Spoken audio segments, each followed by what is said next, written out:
My name is Biddy McLaughlin.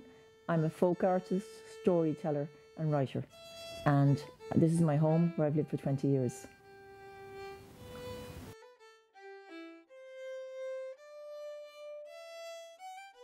Folklore is something that fascinated me all my life.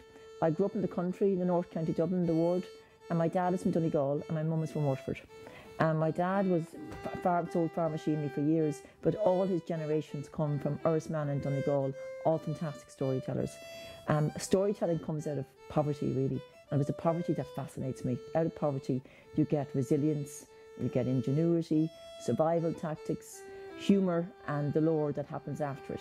So poverty has really given us the legacy of folklore in Ireland, right from the famine onwards.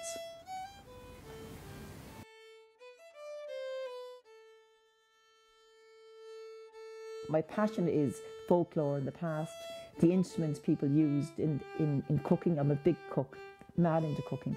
The oat cakes I make come from a 200-year-old recipe, and they have a little fan club for those, and they're made from oat groats, and I make ones with ginger oat groats, and I can't tell you the recipe. And I also make ones with dillisk seaweed, which is very Donegal, and it's a pre-famine, post-famine food as well. I'm very interested in the Irish traditional cooking and foraging for the old ingredients and using them so people can really respect them and know what they're talking about.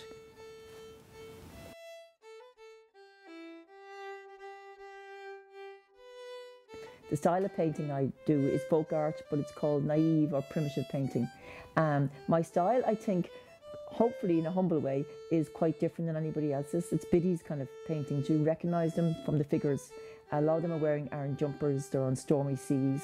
There's a fox in many of them, because the fox really is fascinating to me. The fox is a metaphor for mystery. If you look at a fox, you see the fox catching your eyes. You're forced to look at a fox, and then it disappears over a wall, and you can never follow a fox's journey. In the same way, we can never follow our own journey. So the fox would be, once you know the fox is there, you know it's a Biddy painting.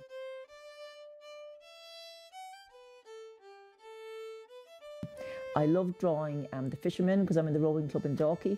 I live in Dalkey here now. I love drawing the fishermen. I love drawing the rowers and all the community that lives around Collymore Harbour.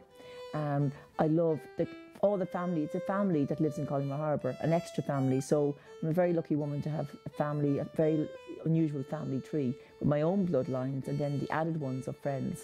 And we always forget those branches are just as important.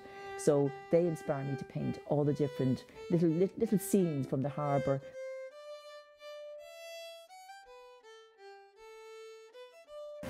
I was always an artist, always a painter since I was a child. And then I left my painting for a while to be a journalist. And it's just a different form of storytelling. So I worked for many years as a journalist in the Sunday Independent, for Punch magazine in London, for the Sunday Times. But all the time I was working as a story, which is storytelling as well. All the time I did that, I also painted.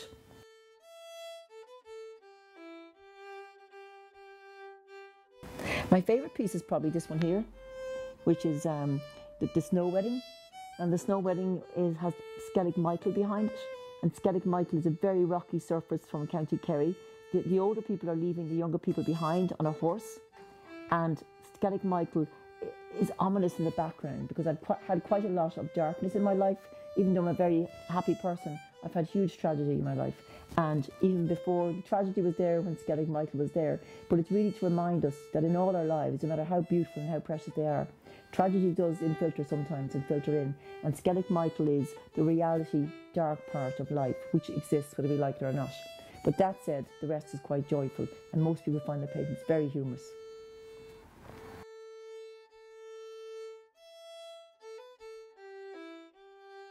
No one knows what's in store for them. Like the fox, I cannot know my journey, but my journey so far has been absolutely magical.